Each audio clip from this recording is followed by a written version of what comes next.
All right, St. Louis. I'm going to take just a few minutes to try to get you to understand the importance of us strengthening in mind. There's nothing more important than the mind. And the reason I say that is because if the mind is strong, the mind will stop time.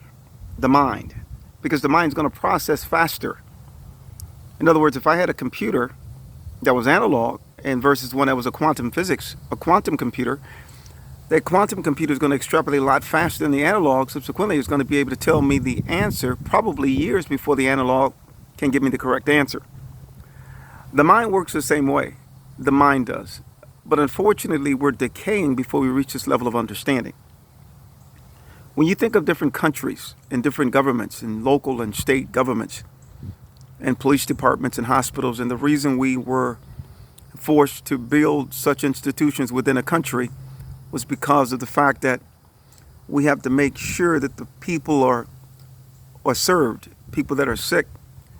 We also have to have police officers and to protect the people of a jurisdiction or a city. We also have to have a federal government that can literally go beyond the borders of certain cities into certain states. We also had to establish armies because we were going to be fighting various countries. Now, the question that I have, and I'm hoping you truly try to seek to understand what I'm going to convey.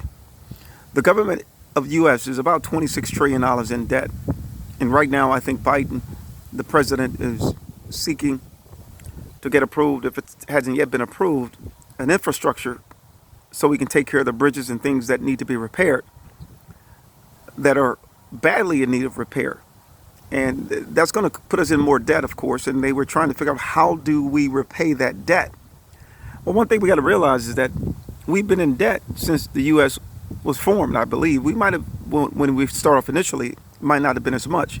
But considering people are getting sick, you got Social Security, disability, you got Medicaid, and all these other different programs, you got the defense, educational systems, etc., you're going to need a significant amount of tax base. So as a result, we're going to continue to borrow from various other countries, China, etc.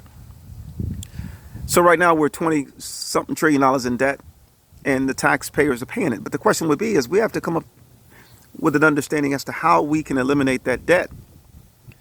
Or is it possible, because we've not yet decreased in debt, we continue to increase in debt? So that tells me that apparently we are literally traveling in the wrong direction. In other words, laws of thermodynamics, entropy increases, death, etc. So debt will increase based upon where we dwell in the universe, which is, we'll say, Earth. And as a result, I think the reason the debt has increased and is continuously increasing is because the human mind is comparable to a car or any kind of solid object. In other words, if the car decays, the human mind is doing the same thing. Just like the building in Miami. After so many years, that building came down.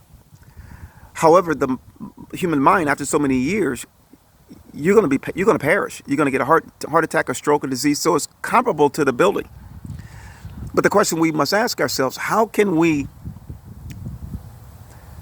stop time? In other words, if I give you a life expectancy of 60 to 80 years, what if I give you a life expectancy of 1 billion years? Is that possible? But based upon the 60 to 80 years, we're going to utilize that. But we're going to break it down to 1 billion years because we're going to go inward at the attosecond, 1 billionth of a second. So subsequently, 60 to 80 years would be equivalent to 1 year if we can get our mind where we need it to be. 1 year. Just like if you go into space at absolute zero, negative 273.15 Celsius, where there's no friction and or heat, the time and space will stop.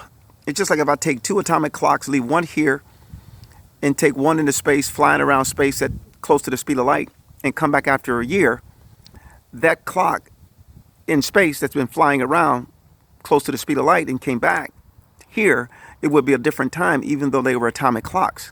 And the reason being is because the clock that's on Earth was compressed in gravity. In other words, so it wasn't moving at that speed. So if we can reach the speed of light via mind, if we can strengthen our mind just like an analog and subsequently reach 5G from analog or 5 billion G, then the human mind will be able to extrapolate the level on which is capable of extrapolating, so the human mind will be moving at a tremendous amount of speed. So as a result, we would subsequently be able to see things clearer because we would now have the power to see, and we wouldn't be perishing as we attempt to see, because the 1 year, which is based upon us being in space, would be 80 years if we weren't in space. But at the same time, that 1 year has exceeded the knowledge of the 80 years because there was no decay. In other words, the 80 years is older, of course, but the 1 year still has a tremendous amount of intelligence. It's not a child. It's just that it's processing faster. So as a result, it's going to be able to come up with ways of doing things, which is going to cause things to contract versus expand because there's no decay. You're probably thinking, okay, where is he going with this? What I'm saying is we must work on ourselves. If we can work on our mind and understanding how the mind works, then we can decrease the deficit because people wouldn't be getting sick. We would have an immunity that would be different than we've had in the past because pandemics wouldn't be able to attack that immunity because now we're reversing the laws of thermodynamics, entropy increasing. We're going in the other direction, counterclockwise. So we're going towards the future, which is 13.8 billion years, and subsequently we're becoming a new creation. And as a result, we would be able to see things with a different set of eyes. In other words, we can literally look out and magnify what we see, not one time, but 500 million times stronger magnification, so we can see much more than we were capable of seeing with the undeveloped mind. And as a result, we will now begin to understand how the mind works, how the universe works, because we're not perishing before we get to that level of understanding. I also believe that's one of the reasons we're having wars and rumors of wars, because we became so territorial as a country and as a people, as a race, because we're dying. We've never reached the level of mind to understand that we are all one at the micro level because we never reached that level. We perished before we came to the full understanding of what was going on. And we've been building things that were not correct. We were going the wrong way. Universe is expanding. Subsequently, there's decay, death. But if we went back towards the beginning, as they call the Big Bang, and we became the manifestation of the Big Bang, then the things that we're creating would not be falling or decaying at the rate in which they're decaying, because we will now operate at the speed of light. And subsequently, what would have been 80 years to us if we would have still been conveying that negative sound is now 1 year. So if there's a building that's technically 40 years old and our minds are moving much faster, that building wouldn't be 40 years old to us. It would be 6 months old, even though it appeared to be 40. So we have more time because we're dealing with the micro. And as a result, the budget will be decreased. We wouldn't spend much money, and we wouldn't need the resources that we need. We would be able to come up with more technology that's a little more sophisticated and more futuristic or sci-fi, because our minds are smarter. So I just want to come on and share that. I think it's imperative that we build ourselves. If we don't build ourselves, we opening the doors for darkness to rule.